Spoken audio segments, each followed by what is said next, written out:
Medicina, na verdade, é estilo de vida. É o que a gente faz no dia a dia. É até mesmo uma hora de consumo de alimento. Mesmo eu comendo fruta e vegetal, se eu comer depois das 6 horas da noite, eu acordo grogue no dia seguinte.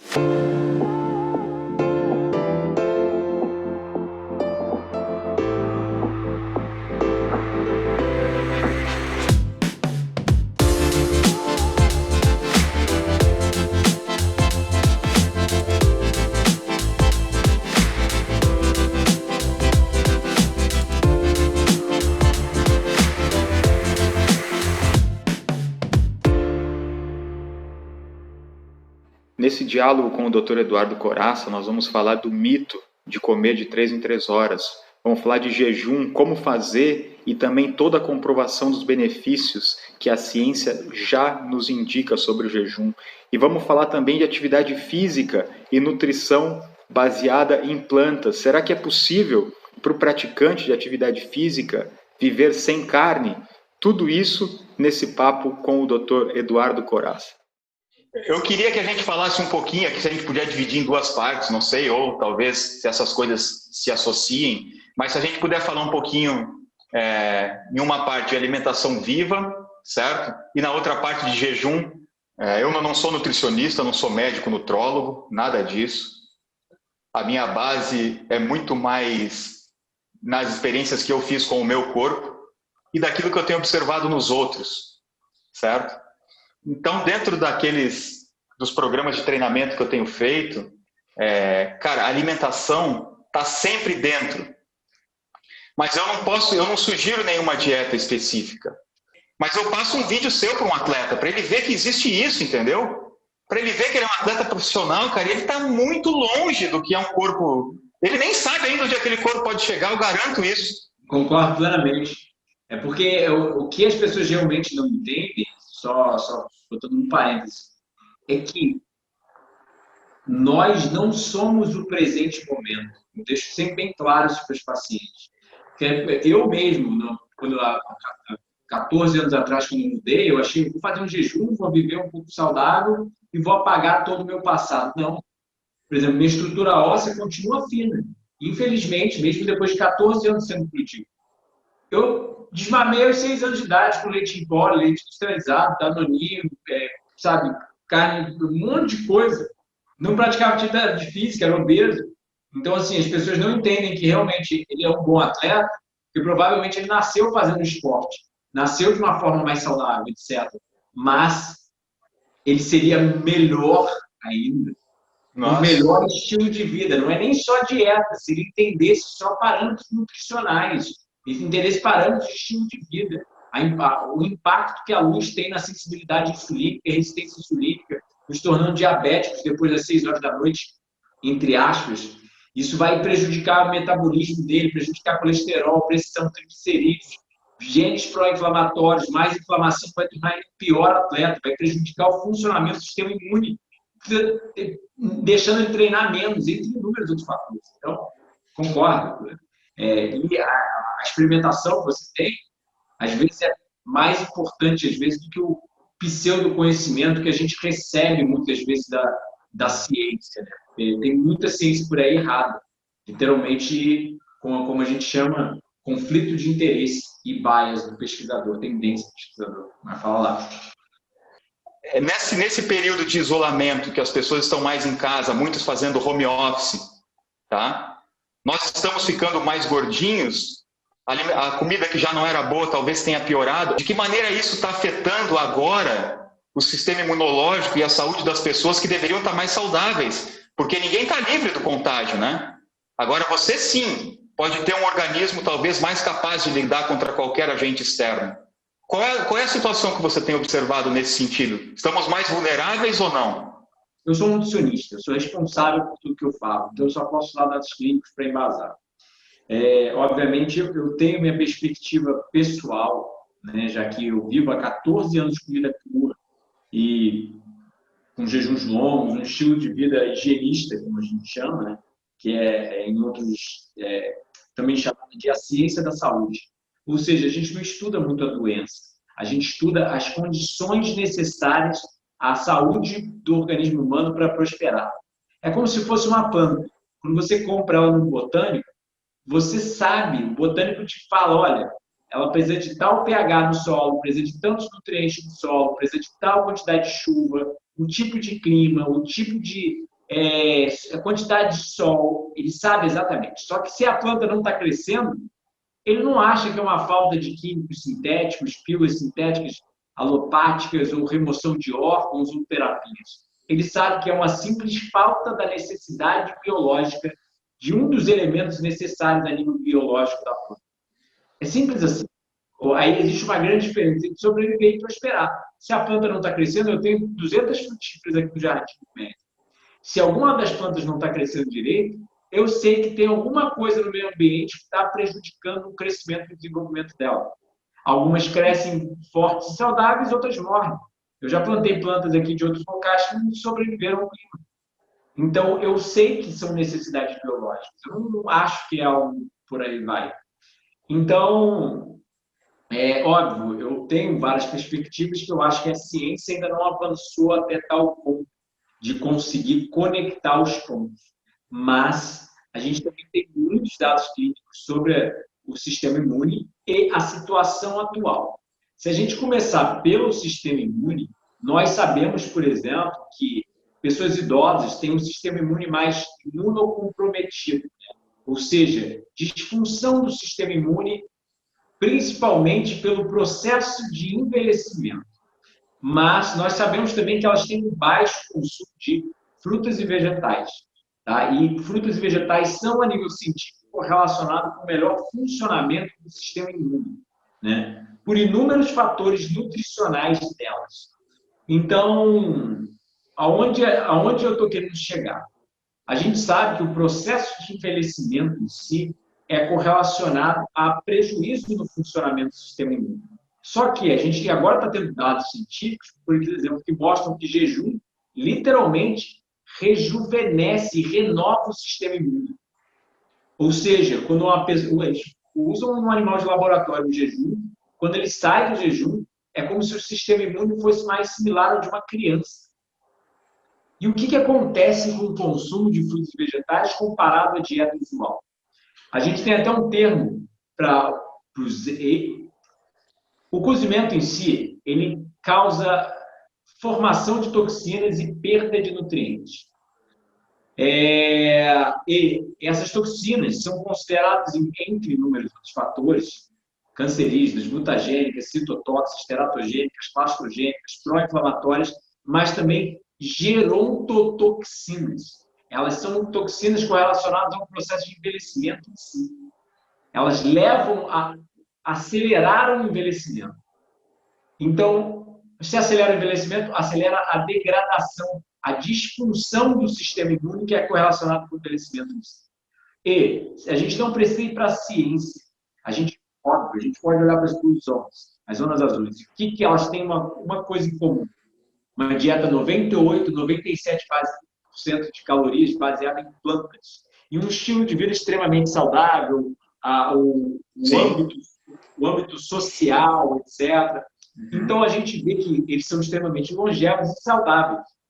Então, a gente pode ver que, por causa do estilo de vida deles, eles são mais saudáveis e mais longevos. Mas, ao mesmo tempo, a própria Bíblia já sugeria, apesar de não ser hoje, que o tempo de vida do homem era 120 anos. As zonas azuis vivem, em média, de 100 até 120 anos.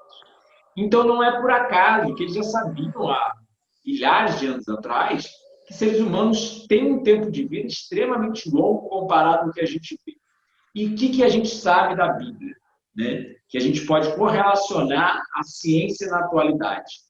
Que ela fala da dieta do Éden, do ser humano vivendo no Éden, à base de frutas e vegetais, como os primatas antropóides. Se a gente for para a ciência, nós sabemos que nós saímos das selvas da África e o nosso último ancestral foi o chimpanzé pigmeu, o bonobo. Eles são extremamente saudáveis, parâmetros que chegam a ser ridículos para ser atuais, né? Um chimpanzé é 5 vezes mais forte que o ser humano. Né? Mesmo vivendo basicamente fruta e folha, ele literalmente brinca com o ser humano em termos de levantamento de peso. Aí você fala, mas a questão dos atletas, que a gente volta para isso também, né?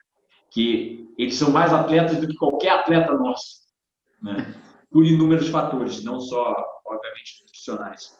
Então, aí a gente começa a desenvolver o conceito que a nossa dieta original, que era, obviamente, crua, no Éden, né, nas florestas da África, antes do início do fogo, era baseada em frutas e vegetais.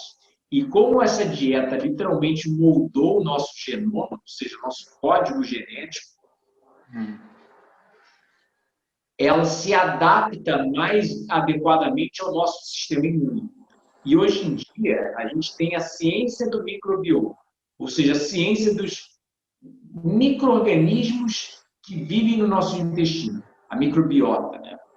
Microbioma seria, na verdade, o código genético dessas bactérias. Então, aí a gente vai para um dado bem simples. Essas bactérias literalmente se comunicam com o nosso sistema imune. E 70% do nosso sistema imune reside no intestino. Olha só.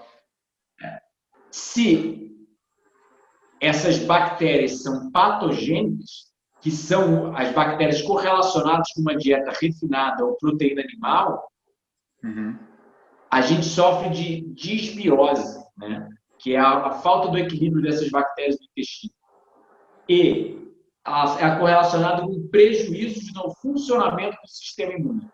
Só que uma dieta plant-based, uma dieta baseada em vegetais, não precisa ser uma dieta vegana, né? A gente não precisa entrar nesse mérito, porque às vezes as pessoas realmente se assustam. Mas só uma dieta que é praticamente quase que exclusivamente em produtos de origem vegetal, já tem um benefício enorme no funcionamento do sistema imune. Sim. Então, aí a gente começa a correlacionar o que as pessoas geralmente entregam. Elas entregam produtos refinados e proteína animal. Claro. As pessoas não estão pedindo frutas e vegetais através do iFood, né? Elas estão pedindo alface e tomate orgânico sem molho industrializado e com limão, para espremer por cima e um pedaço de abacate. Ninguém está pedindo salada, provavelmente. As pessoas estão pedindo uma massa, estão pedindo um sushi, que já vem com arroz refinado, com açúcar, com sal, com glutamato, mais proteína animal. E até pratos vegetarianos que a gente pede também não tem essa qualidade toda, não, porque são cozidos, tem muito carboidrato, muita farinha refinada, enfim.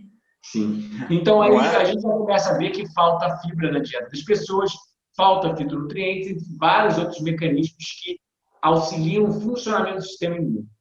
Assim, claro que nós estamos falando de um panorama ideal aqui, mas e quem não tem acesso por uma questão geográfica e as pessoas pobres, como você vê isso? Eis a grande questão. O que acontece? A comida do pobre sempre foi comida da natureza, comida da horta. Comida de rico, comida dos reis e rainhas, que era comida cara, que era comida patogênica, na verdade, porque a gota, por exemplo, que é uma doença de hiperuricemia, excesso de ácido úrico, é a doença dos reis. Só rei e rainha tinha muito dinheiro na mão para comer proteína animal. Só que, com a industrialização, as coisas começaram a mudar, né? Então, a gente teve refrigeração, agrotóxico, várias coisas que permitiram a produção de proteína animal e o governo começou a querer ajudar o ruralista e investir literalmente no subsídio do industrializado. Então, sim, o que acontece é que o industrializado acaba sendo mais barato que a fruta e vegetal por uma inversão de valores, por causa do subsídio governamental. Eles pegam os nossos impostos e pagam a quem produz industrializado e proteína animal e agrotóxico. Eles subsidiam. Então, aí que entra coisas mais baratas.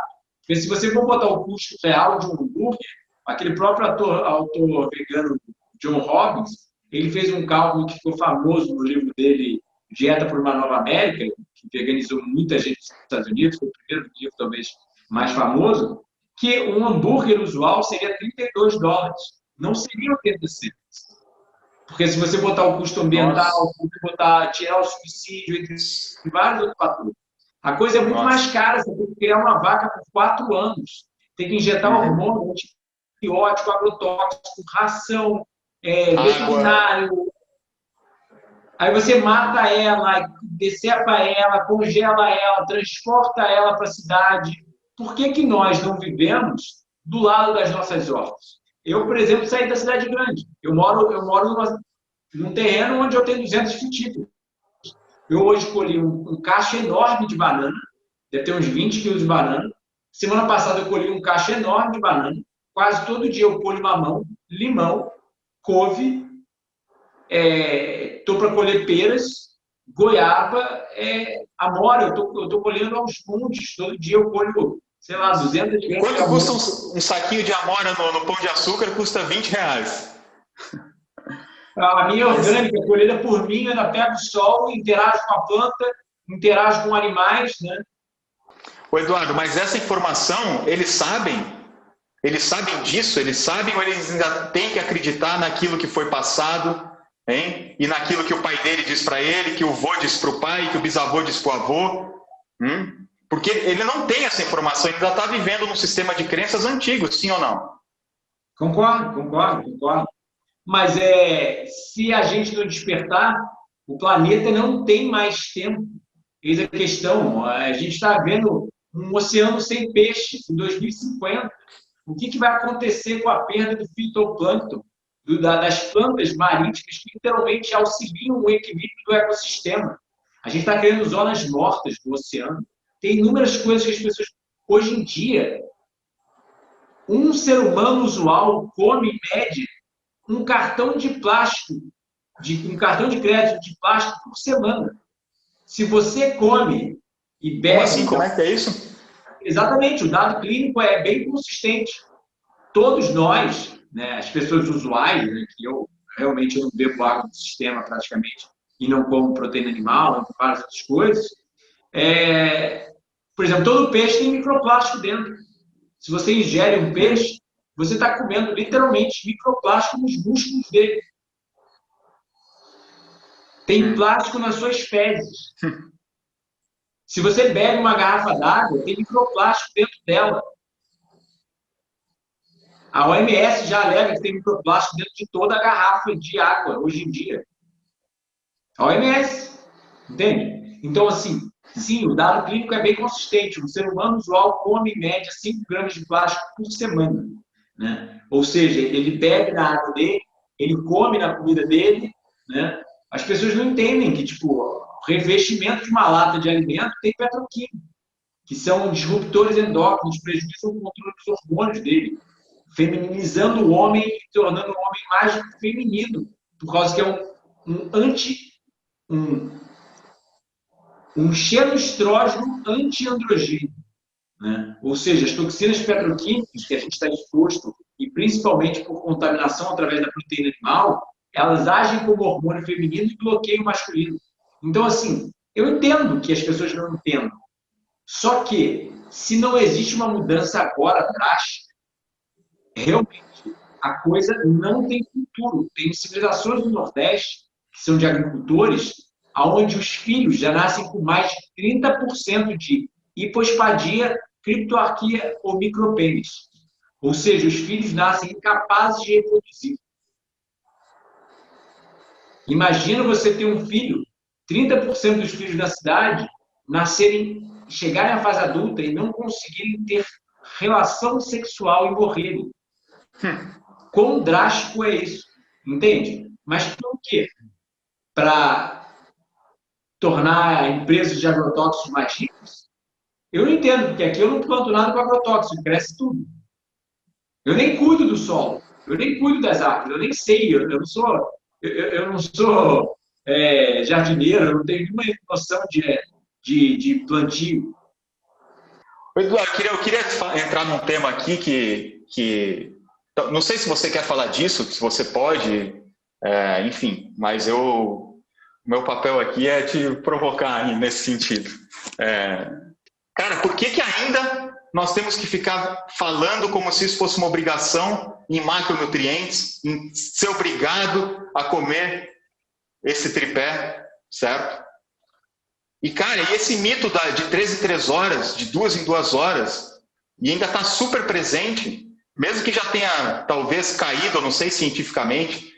Isso é ensinado na graduação, na faculdade de nutrição, na faculdade de medicina. Na faculdade de medicina nem tem essa cadeira, se não me engano. Médicos não têm treinamento nutricional nenhum, de acordo com as pesquisas médicas científicas, né? Eles fazem pesquisas mostrando que, no final das contas, eles passam a faculdade quase inteira sem ter quase aula de nutrição. E, infelizmente, vários profissionais acabam falando sobre nutrição, né? Hoje em dia, todo mundo quer falar sobre nutrição, às vezes sem ter estudado nutrição. Mas, no final das contas, passar dieta, realmente, nutrição especificamente, seria um nutrólogo ou nutricionista. O nutrólogo não pode passar dieta, mas ele estuda a nutrição como um todo. Em relação aos macronutrientes, sim, a gente aprende na faculdade a contar calorias, várias coisas do gênero, né? Calcular, só que hoje em dia a gente está começando. O higienismo sempre entendeu de uma forma muito diferente e foi muito visionário nisso, né? Porque você pega aí, é que nem eu sempre falo, um onívoro pode comer proteína animal com B12, mas ainda assim pode sofrer de anemia megaloblástica, que é anemia de B12. Pode comer ferro M é mais biodisponível na carne, mesmo assim ele pode sofrer de anemia ferroprivo, que é anemia de ferro. Ou seja, você come o nutriente, mas você não tem ele dentro do organismo para ser devidamente utilizado. Então, a nutrição vai muito além da comida e vai muito outros parâmetros. Então, por exemplo, sim, se a gente for querer analisar macronutrientes, a gente deveria analisar macronutrientes perante as zonas azuis, que leva uma dieta 80-10-10, que seria algo bizarro perante a visão nutricional usual. Não existe na faculdade comentário sobre uma dieta 80-10-10. Seria uma dieta rica em carboidrato, pobre em proteína, pobre em gordura. Máximo de 10% de proteína e gordura. Que é o que eles prosperam. Que é o que nossos parentes mais próximos da natureza prosperam, os primatas antropóides. E que é o que as pesquisas médicas científicas mostram de reversão de doenças crônicas, como Carol Esselstyn e Ornish mostraram literalmente reversão de doença cardiovascular com uma dieta 80-10-10. O Ornish depois foi mostrando reversão de praticamente todo tipo de doença, até mesmo do envelhecimento em si, com uma dieta... O que é o 80-10-10, Eduardo? Só para deixar claro aqui. 80% de carboidrato, 10% de proteína e 10% de gordura. Se a gente quiser calcular macronutrientes, mas na natureza, sem processamento, todo animal come o que foi naturalmente construído para comer. Primatas antropóides, ou seja, a forma determina a função. Se tem polegares opostos, capacidade de enxergar cores, capacidade de sentir gosto doce, é feito para comer, subir em árvore e catar fruta. Simples assim. Assim como um pássaro tem asas, bico pontiagudo, ele é feito para voar e para coletar minúsculos grãos e seu papo feito para germinar os grãos. Se torna óbvio quando a gente analisa a anatomia, fisiologia e bioquímica dos animais. Só que quando a gente desenvolveu o fogo, 10 mil, 100 mil anos atrás, em média, né, a gente não sabe ao certo, mas foi muito recente, mesmo que tenha desenvolvido antes, a moda de pegar e começar a cozinhar como uma prática usual, sabe, tem 6 mil anos. A gente desenvolveu panela tem 6 mil anos. Como que você vai queimar batata, arroz, feijão e vaca no fogo, misturar num prato, cortar, jogar um sal por cima e consumir? O sal começou a ser usado tem 2.500 anos. Panela foram 6 mil anos de desenvolvimento. Prato, garfo, talher também tem 5 mil anos, por aí, mais médio. Então, assim, a prática do cozimento em si é uma coisa muito recente. Então, sem o cozimento, eu quero ver seres humanos levando uma dieta que não seja uma dieta 80-10-10.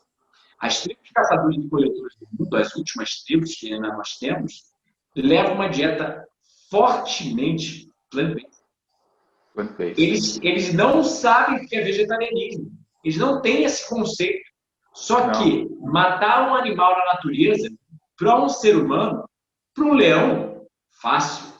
Para um ser humano, sem ferramentas direito, é uma coisa extremamente difícil. Até mesmo acertar uma lança de um animal vegetariano correndo a 70 km por hora é extremamente difícil. Então, os Papuas-Highlanders da Nova Guiné, que é a última tribo caçadores-coletores do mundo, que é confiável, né? O Jared Diamond, que é talvez o antropólogo mais famoso do mundo, passou 3 meses entre eles e escreveu literalmente um livro que virou um best-seller, um documentário da National Geographic, que ele falou: duvido que a carne foi a força motriz que traz nosso cérebro evoluído. Ao longo da evolução humana, fomos babuínos sofisticados, ou seja, comedores de frutas. Então, assim, eu sou acostumado com a dieta deles é baseada em batata, é baseada em banana e raiz, que literalmente torna, a raiz é uma composição de macronutrientes extremamente similar a frutas, e torna uma dieta 80-10-10. Eles saem negros fortes para caçarem, voltam com 2 sacos e um saco de cogumelos. E cru, eles comem cru isso? Comem cru as raízes? Não, eles cozinham alguma coisa. Muita coisa eles comem cru, algumas coisas eles cozinham. Como o talo de uma árvore que eles cozinham, provavelmente a proteína animal é cozida. Mas ainda assim, eu não li o livro, só assisti o documentário, ele não mostra exatamente. Mas a questão simples não é fácil caçar na natureza. Essa é a ideia de homem paleolítico. A gente tem pesquisas analisando as fezes fossilizadas do homem paleolítico e mostram que ele comia em torno de 100 gramas ao dia. É uma dieta. Só planta tem fibra. Se eles comiam 100 gramas de fibra ao dia, é uma dieta plant-based. É uma dieta rica em proteína vegetal e não animal. Entende? Então, o que as pessoas não entendem é que, tipo, não dá para ser paleo, não dá para levar outra produção de macronutrientes da natureza. Só a que a gente foi feita para consumir.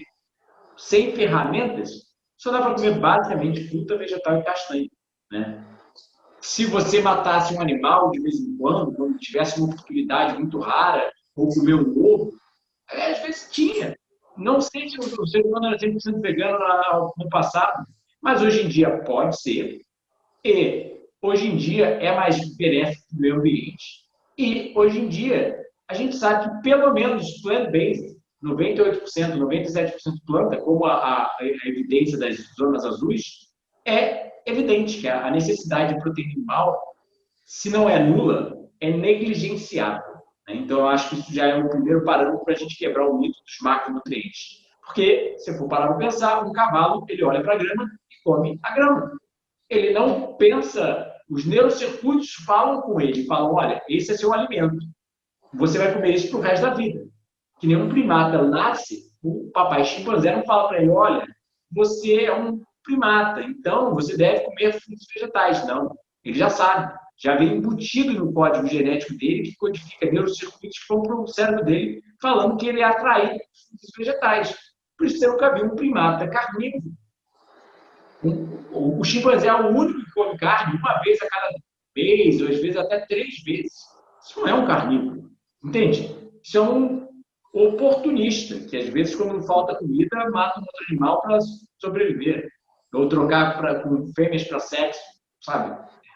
Então, assim, aonde que eu quero chegar é muito simples. Os animais não foram feitos para contar macronutrientes. Eu conto macronutrientes para os meus pacientes, eu faço análise de cardápio, etc., monto plano alimentar, porque, obviamente, eu sou da academia, né? Mas até mesmo para mim, eu como muito mais de uma forma intuitiva, respeitando as estações, respeitando as minhas necessidades biológicas, ou seja, eu como o que eu consigo pegar, o que atrai meus instintos, né, em vários parâmetros do gênero. Tu não falou ainda por que a gente ainda come de 2 em 2 horas ou de 3 em 3 horas. Vamos lá. Primeiro de tudo, eu acho que não é só a recomendação clínica que está errada. Tá? Essa ideia de que vai catabolizar músculo e a gente precisa comer muito frequente. Porque na natureza, quem come frequente é só ruminante. Só os ruminantes. Os animais carnívoros comem uma vez ao dia se eles comerem. Os animais frugívoros, ou seja, a nossa linhagem, todos os primatas antropóides, animais que compartilham 98 a 99,3% do nosso material genético, que vivem de frutos e vegetais, que era a nossa dieta original e que continua sendo sem todos os apetrechos do fogo para cozinhar e processar os alimentos, eles comem 2 vezes ao dia, por volta do almoço e por volta da janta, que é bem cedo. Eles não ficam o dia inteiro comendo. Tirando o gorila, que é uma densidade calórica baixa, ele tem uma refeição mais longa, mas mesmo assim não é o dia inteiro comendo. Uma das razões das pessoas comerem muito frequente é a saúde delas. Porque o que acontece com um drogado quando ele larga a droga dele de escolha? Seja o álcool, seja o cigarro, ou seja a heroína. 3 horas, ele já está assim, tremendo. Assim, não se aguenta, fica nervoso, queda de pressão, vários sintomas de abstinência. O que as pessoas sofrem na atualidade são os sinais de abstinência, que quando elas se drogam de novo, o sintoma passa. Ou seja, o fumante ficou 3 horas sem cigarro, o que ele faz? Ele corre para o cigarro e fuma. E passa o desconforto dele de estar sem cigarro. Eu sei porque eu fui fumante. Eu bebi bastante. Eu sei quando eu larguei álcool e cerveja e cigarro. Eu sei como... Isso parece remédio de uso controlado, que você tem que tomar e você é refém dele a vida toda.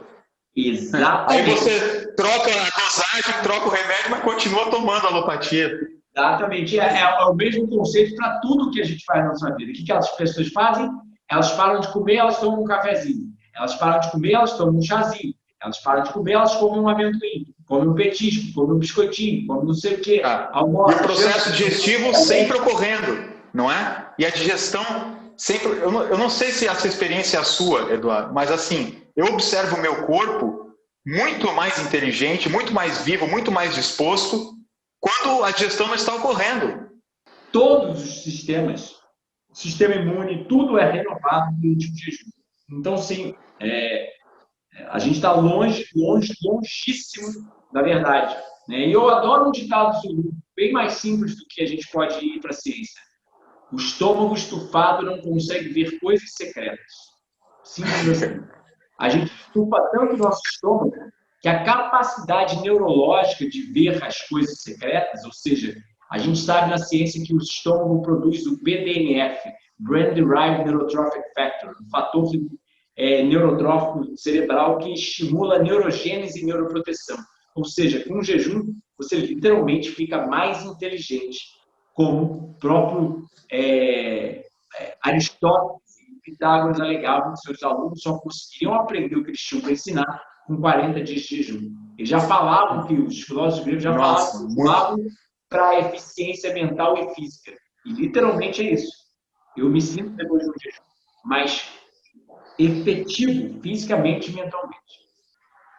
Eduardo, posso ter uma vida ativa, praticar atividade física, ser um atleta, construir músculos, fazendo jejum e comendo cru? Bom, 700 mil espécies na natureza o fazem, né?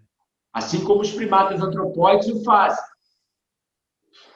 Você vai pegar um gorila de 260 quilos, levanta 2 toneladas, é um animal dos mais fortes da natureza. Ele só come fruta e folha. Até onde eu sei, sabe, tirando às vezes alguns insetos que eles podem comer, eles são veganos. E é óbvio que se nós compartilhamos 99,3% com material genético do chimpanzé, sim, é o mesmo. A fruta e vegetal que ele come vai crescer músculo na gente da mesma forma que meu pai, por exemplo. Eu boto o exemplo do meu pai. Meu pai parecia um gorila de tão forte. Nunca malhou na vida. Nasceu na roça, trabalhando na enxada, né? Tipo, agricultura de subsistência mesmo, né? 80 anos atrás.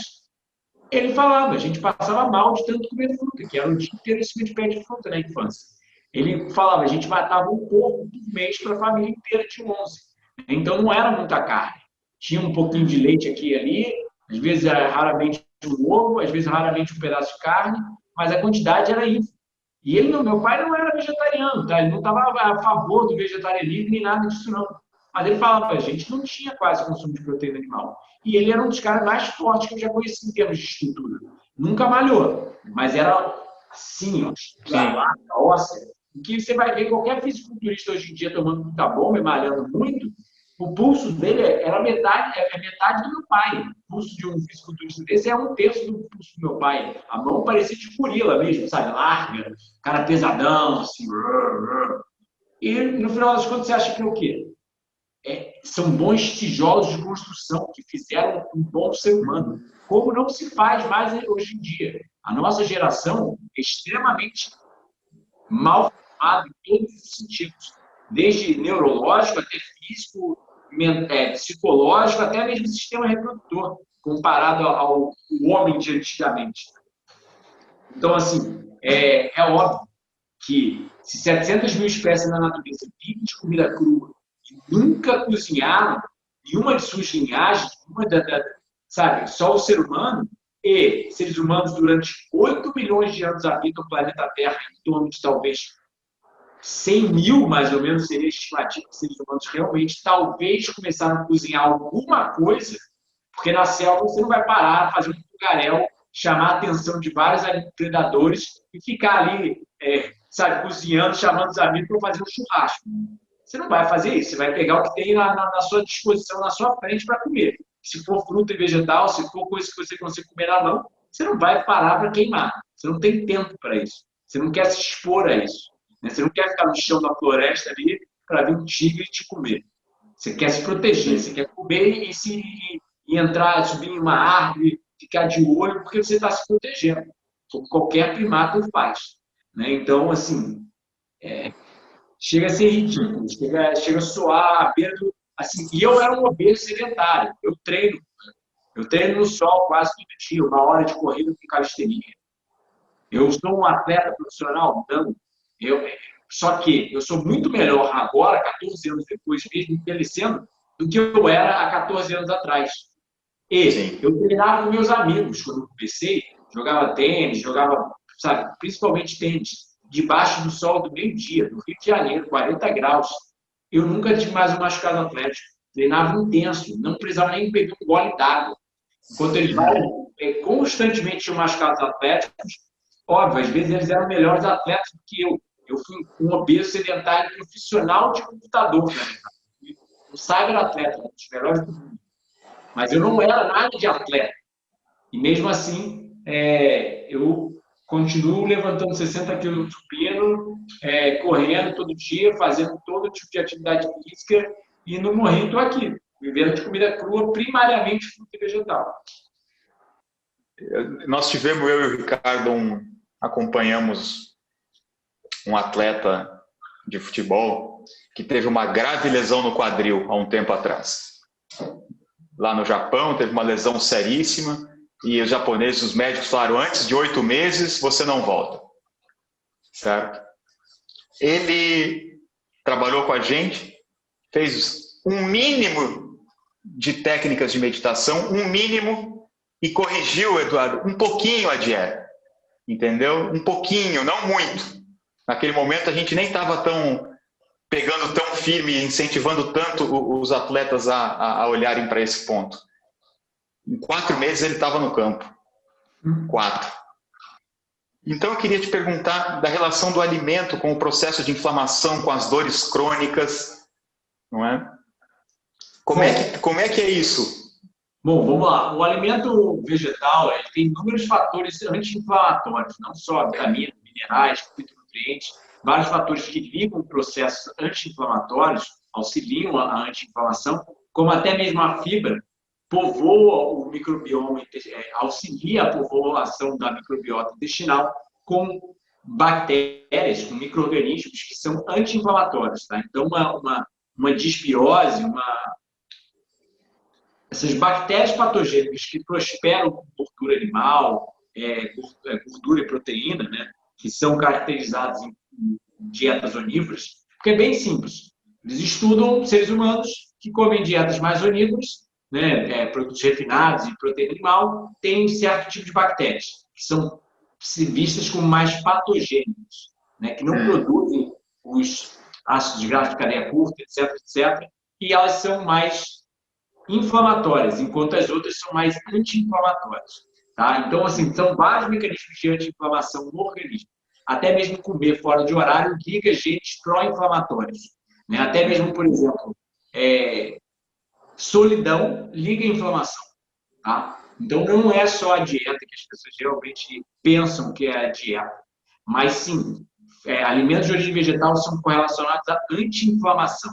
Né? Anti-inflamatórios, são anti-inflamatórios naturais.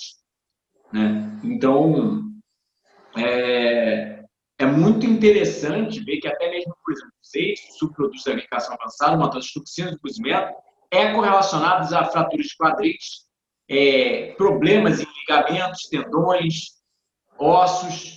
Então, assim, quando a pessoa tem muitos eixos na sua dieta, ela tem mais propensão a machucados atléticos. Né? Ou seja, os eixos são da aplicação avançada, uma das principais toxinas estudadas que são formados durante o processo de cozimento, principalmente de proteína animal e gordura. Carboidrato também forma, mas forma menos, né? E, obviamente, o que não tem eles, alimentos crus, principalmente frutos e vegetais, inibem essa glicação avançada que ocorre até mesmo endogenamente dentro do organismo. Então, finalizando, né, é simples a coisa. Plantas produzem compostos bioativos extremamente importantes para elas. Só que a gente faz xenormese, como a gente chama na ciência. Elas se danificam pelo meio ambiente, abiótico e biótico, ou seja, pelo clima e pelos animais, e elas produzem formas de se proteger. Elas não têm como sair do sol. Ela é literalmente a sombra, né? Se o sol está muito forte, o que ela vai fazer? Ela não tem como se mover e ir para a sombra, né? Então, assim, ela precisa de compostos benéficos a ela para se proteger, que a gente chama de fitonutrientes. E esses fitonutrientes, quando a gente come as plantas, a gente se beneficia desses compostos que ela produziu para ela, fazendo esse processo de xenormese. E aí a gente tendo esse anti-inflamação, antiviral, antimicrobiano, antioxidante e por aí vai. Entende? Quem te procura no consultório, tirando o teu papel de promover esse assunto, quem te procura no consultório porque tem interesse nesse estilo de vida, ou porque quer corrigir, ou porque quer tratar alguma doença pré-existente, ou tem algum problema de saúde? Geralmente são as pessoas mais motivadas, as pessoas mais doentes. Elas já tentaram todo o resto e não está dando certo. Aí elas vêm para mim. Mais ou menos isso. A última coisa que a gente faz, a coisa mais radical, é viver a forma da natureza. É isso. É completamente contrário. Se elas tentassem isso primeiro, seria muito mais fácil reverter o problema do que agora tentar realmente funcionar sem um órgão com inúmeros químicos sintéticos na corrente sanguínea delas e por aí vai. Era muito mais fácil tentar viver saudável de início. Mas é o jeito que o ser humano faz. Né? Só na beira do abismo, só realmente, sabe, perto da destruição, começa a se tocar que está se destruindo. Né?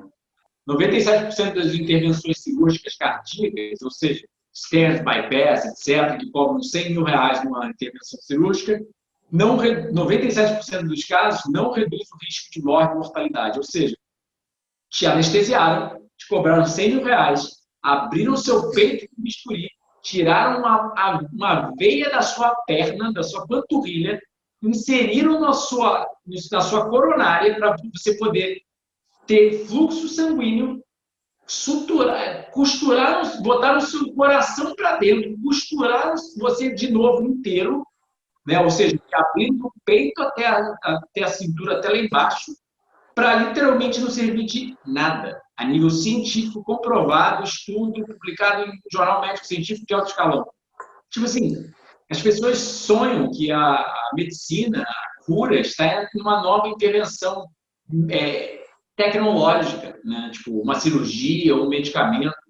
Quando que a pessoa, o paciente oncológico vai entender que, por exemplo, um rato privado de sono, em até 4 horas, ele tem a metástase do câncer dele, se torna muito mais agressivo e invasivo.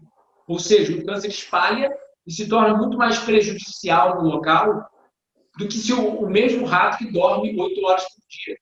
Entende? As pessoas não entendem que medicina, na verdade, é estilo de vida. É o que a gente faz no dia a dia. É até mesmo a hora de consumo de alimento, a frequência do consumo do alimento. Hoje em dia, comer depois das 6 horas da noite, a gente já sabe a nível científico que liga genes pró-inflamatórios, aumenta colesterol, pressão, triglicerídeos, ou seja, mesmo eu comendo fruta e vegetal, se eu comer depois das 6 horas da noite, eu acordo grogue no dia seguinte. Cara, muito obrigado por essa conversa, é um prazer te conhecer, Eduardo, pessoalmente, assim, virtualmente, pessoalmente e virtualmente. Mas, cara, fala aí se você tem algo mais para falar que a gente não conversou, que você quiser deixar uma mensagem final também.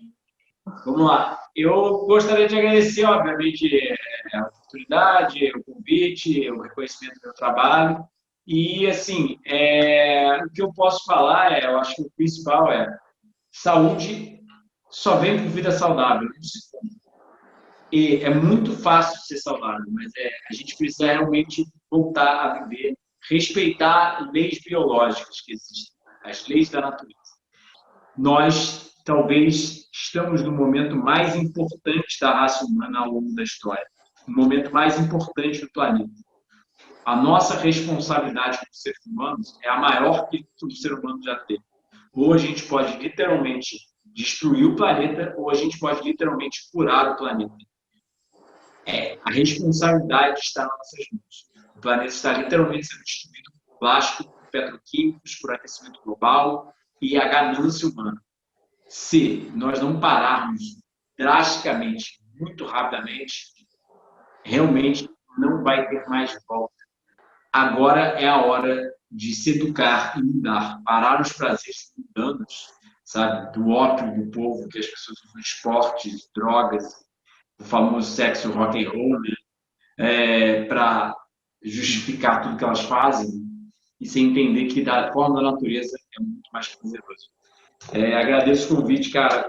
Tudo de bom. Boa noite. Obrigadão. Um abraço a todos hoje no portal e que essa mensagem chegue aos bilhões. Esse que é o meu sonho.